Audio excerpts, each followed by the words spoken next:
प्रिय छात्रों, आज हम वन डे ग्राफ जनरेटर के बारे में पढ़ेंगे। वन डे ग्राफ जनरेटर एक ऐसा मशीन है, एक ऐसा डिवाइस है जिसकी सहायता से अति उच्च विभव 10⁶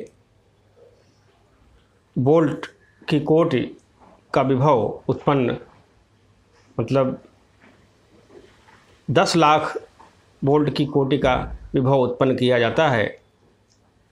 इस उच्च विभव का उपयोग आवेशित कणों जैसे इलेक्ट्रॉन, प्रोटॉन, अन्य आयनों को त्वरित करने में किया जाता है।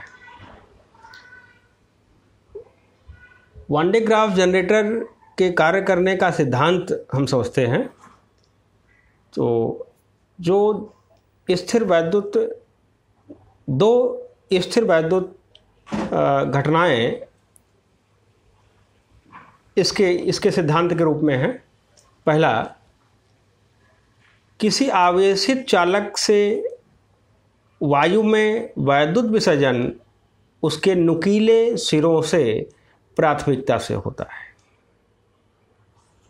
ठीक है, नुकीले कोई चालक है, उसका नुकीला सिरा है, तो यहाँ से वैद्युत विसर्जन तीव्रता से होता है, अर्थात वायु का रोधन टूट जाता है। यहाँ से आवेश, इस चालक का आवेश जो नुकीला सिरा है वो डिस्चार्ज हो जाता है। जो नुकीले सिरे हैं वहाँ से वैद्युत विसर्जन प्राथमिकता से होता है। और दूसरा जो नियम है, सिद्धांत है कि किसी खोखले गोले को दिया गया आवेश उसके पृष्ठ पर ही होता है। तो आइए इन दोनों को हम समझते हैं। पहला जो कोरोना डिस्चार्ज या नुकीले सिरों से वैद्युत विसर्जन की घटना है उसे समझते हैं, उसे हम कोरोना डिस्चार्ज भी कहते हैं। तो मान लेते हैं कि कोई एक गोलीय कोश है जिसकी त्रिज्या r है और इस पर q आवेश है प्लस q। तो इसका विभव क्या हो जाएगा? v = 1/4 pi epsilon not q/r। ठीक है, ये सामान्य सी बात है कि हम जानते हैं कि q आवेश अगर दिया जाए r त्रिज्या के गोले को तो उसका विभव हो जाएगा v = 1/4 pi epsilon not q/r। या हम कर सकते हैं कि उस गोले पर q कितना होगा, आवेश कितना होगा, 4 pi epsilon not r × v। अब इस आवेश के कारण आवेश का पृष्ठीय घनत्व क्या होगा, मतलब गोले के एकांक क्षेत्रफल पर कितना आवेश होगा? सिग्मा आवेश बटे क्षेत्रफल। आवेश बटे क्षेत्रफल। तो आवेश 4 pi epsilon not r × v और एरिया गोले का 4 पाई r²। यहाँ आप देख रहे हैं। तो सिंप्लीफाई करने पर ये आ गया sigma = epsilon naught v/r, that is sigma proportional to 1/r। जो आवेश का पृष्ठीय घनत्व है वो गोले की त्रिज्या के व्युत्क्रमानुपाती है, अर्थात त्रिज्या जितनी कम होगी आवेश का पृष्ठीय घनत्व उतना ही अधिक होगा।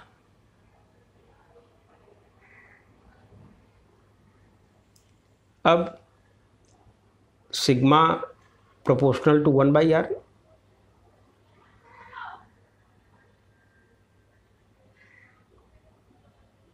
Sigma proportional to 1/r proportional कर लें।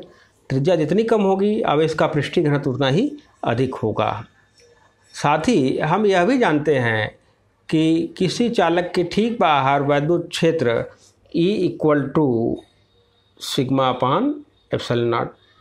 अगर मान लीजिए त्रिज्या कम है, नुकीले सिरों पर त्रिज्या कम होती है, तो इन नुकीले सिरों पर क्या होगा?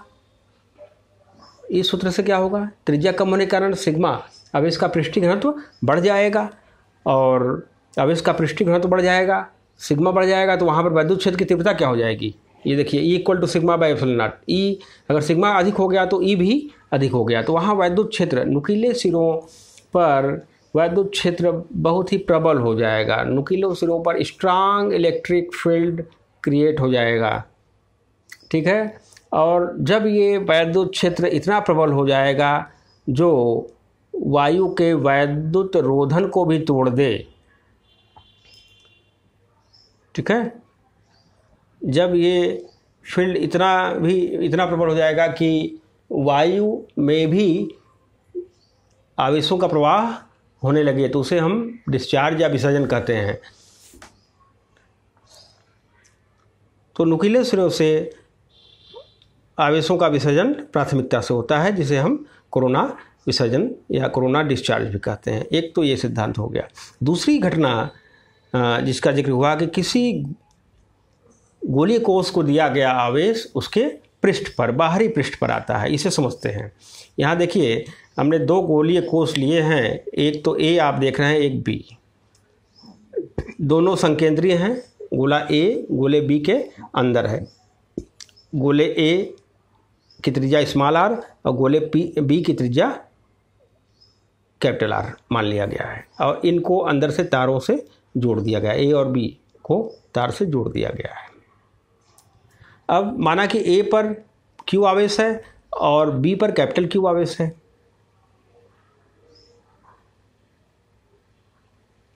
ठीक है। ए की त्रिज्या स्मॉल आर और आवेश प्लस क्यू, बी की त्रिज्या कैपिटल आर और आवेश प्लस कैपिटल क्यू। अब ए पर विभव हम जानते हैं कि ए पर जो विभव होगा वो स्वयं ए के आवेश के कारण और बी के अंदर भी जो आवेश होगा बी के कारण, ठीक है। तो परिणामी विभव जो होगा वी ए, गोले ए पर विभव वी ए पहला ए के कारण कितना होगा 1/4πε0, आवेश कितना है ए का क्यू और त्रिज्या कितनी है आर, ठीक है। तो 1/4πε0 और क्यू का आवेश ए का आवेश क्यू और ए की त्रिज्या स्मॉल आर, एक तो ये हो गया। प्लस बी के कारण कितना विभव होगा, क्योंकि गोला ए जो है वह बी के अंदर है, तो किसी गोलीय पृष्ठ के अंदर कितना विभव होता है जितना उस गोले के पृष्ठ पर होता है, तो बी के पृष्ठ पर कितना है भाई 1/4πε0 कैपिटल क्यू बाई आर। यहाँ हम देख रहे हैं, इसको ध्यान से इसको हम समझ लेंगे। अब हम गोले बी के पृष्ठ पर कितना विभव है यह निकालेंगे, तो बी पर भी एक स्वयं के आवेश के कारण विभव होगा और एक ए के आवेश के कारण भी विभव होगा, क्योंकि गोला जो बी है वो ए के बाहर स्थित है। तो वी बी इक्वल टू 1/4πε0 आप देख रहे हैं क्यू बाई आर, ये स्वयं बी के कारण है, क्योंकि क्यू कैपिटल क्यू बी का आवेश है और कैपिटल आर उसकी त्रिज्या है, प्लस 1/4πε0 ए के कारण कितना आवेश होगा 1/4πε0 ए पर कितना आवेश है क्यू, लेकिन ए के केंद्र से बी की दूरी कितनी है आर, क्यू बाई आर। इसे बहुत ही ध्यान से हम समझ लेंगे। तो वी ए और वी बी निकल गया। अब हम V A minus V B निकालते हैं तो देखते हैं कि ये Q by R capital Q by R वाला पद कट जाता है और 1/4πε0 का मान आ जाएगा, और इस प्रकार से V A minus V B का मान जो प्राप्त होता है Q/4πε0 1/r minus 1/r capital R. यहाँ से स्पष्ट है कि V A minus V B में कैपिटल क्यू कहीं नहीं आया, अर्थात जो विभवों का अंतर है वो बाहरी पृष्ठ, बाहरी गोले पर जो आवेश है उस पर निर्भर करता ही नहीं है, उस पर निर्भर नहीं करता, ठीक है। और दूसरा हम देख रहे हैं कि V A minus V B शून्य से बड़ा है, अर्थात वी ए सदैव वी ए वी बी से बड़ा होगा। अंदर वाला गोला उच्च विभव पर होगा और ए अंदर वाला गोला उच्च विभव पर होगा, बाहर वाला गोला जो होगा सदैव निम्न विभव पर होगा, चाहे आवेश कितना भी हो, दोनों में ए सदैव उच्च विभव पर होगा। उच्च विभव पर होगा तो संपर्क अगर ये कनेक्टेड है तो आवेश ए से बी पर स्थानांतरित हो जाएगा, अर्थात समस्त आवेश कहाँ जाएगा गोले बी के बाहरी पृष्ठ पर इकट्ठा हो जाएगा। इस प्रकार से हमने ये समझा कि समस्त आवेश गोले बी के बाहरी पृष्ठ पर चला जाएगा और ये तब तक जाएगा जब तक कि वैद्युत क्षेत्र बड़े वाले गोले, बाहरी गोले के बाहर जो वैद्युत क्षेत्र उत्पन्न हो रहा है वह वैद्युत क्षेत्र वायु के वैद्युत रोधन जो कि 3×10⁶ वोल्ट प्रति मीटर की कोटि का है वहाँ तक नहीं पहुँच जाता। अगर वहाँ तक पहुँच जाएगा तो बड़े वाले गोले से भी डिस्चार्ज प्रारंभ हो जाएगा और वह आवेशित होने के साथ साथ डिस्चार्ज के कारण निरावेशित होना भी प्रारंभ हो जाएगा और जब अधिकतम विभव पर गोला होगा बी तब एक बैलेंस होगा, जितना आवेश आएगा उतना ही आवेश बाहर निकल जाएगा। रचना, आइए हम देखते हैं कि वन डे ग्राफ जनरेटर की रचना क्या है। यहाँ हम देख रहे हैं कि एक बड़ा सा गोला यस है, ये आप देख रहे हैं, ठीक है, मेटल का, और ये दो अचालक स्टैंड ए और बी आप देख रहे हैं, दो अचालक स्टैंड पर टिका हुआ है और इसमें दो घिरनियाँ लगी हैं P1 और P2 और जिस पर एक बेल्ट लगी है, ये बेल्ट आप देख रहे हैं, एक बेल्ट लगी हुई है और यहाँ पर एक काम्ब है, काम्ब मतलब कंघी, नुकीले धातु के नुकीले धातु से बनाया गया है काम्ब C1, ठीक है, इस प्रकार से नुकीला बनाया गया है और यहीं ऊपर काम्ब C2 है। इस काम्ब C1 को उच्च विभव के डीसी बैटरी, डीसी के पॉजिटिव सिरे से जोड़ा गया है तो C1 पॉजिटिव है। चूँकि सिरे नुकीले हैं तो यहाँ से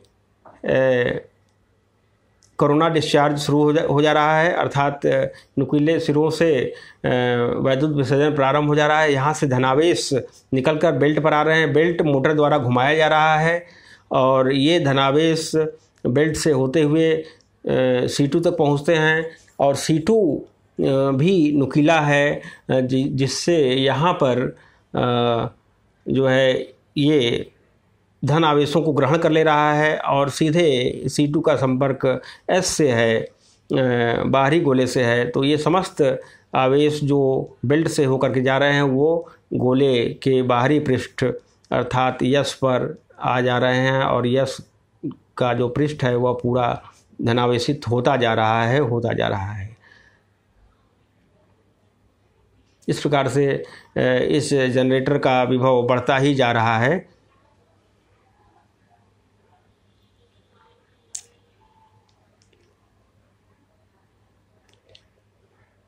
अब जब S का विभव बढ़ता जा रहा है तो एक ऐसी स्थिति आ जाएगी जब S अधिकतम विभव पर होगा। अधिकतम विभव का मतलब कि S इतना आवेशित हो चुका है कि इसके चारों ओर का जो वैद्युत क्षेत्र है वो इतना स्ट्रांग हो चुका है कि वायु में भी वायु के वैद्युत रोधन को तोड़ दे, अर्थात 3×10⁶ वोल्ट प्रति मीटर का वैद्युत क्षेत्र इस कोटि का हो गया है। तो यहाँ से भी आवेश ये भी डिस्चार्ज होना शुरू हो जाता है। चूँकि ये लगातार चार्ज और डिस्चार्ज हो रहा है तो अधिकतम विभव की स्थिति में जितना आवेश इसे प्राप्त हो रहा है उतने ही आवेश का वायु में उतने ही दर से वायु में आवेश का क्षरण हो रहा है। तो इस प्रकार से वन डे ग्राफ जनरेटर अति उच्च विभव प्राप्त कर लेता है।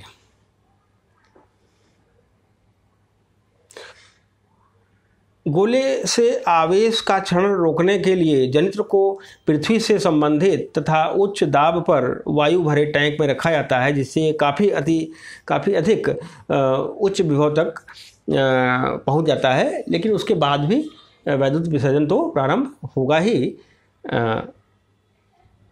वन डे ग्राफ जनित्र धन आवेशित कणों को अति उच्च वेग तक त्वरित करने के लिए प्रयोग किया जाता है।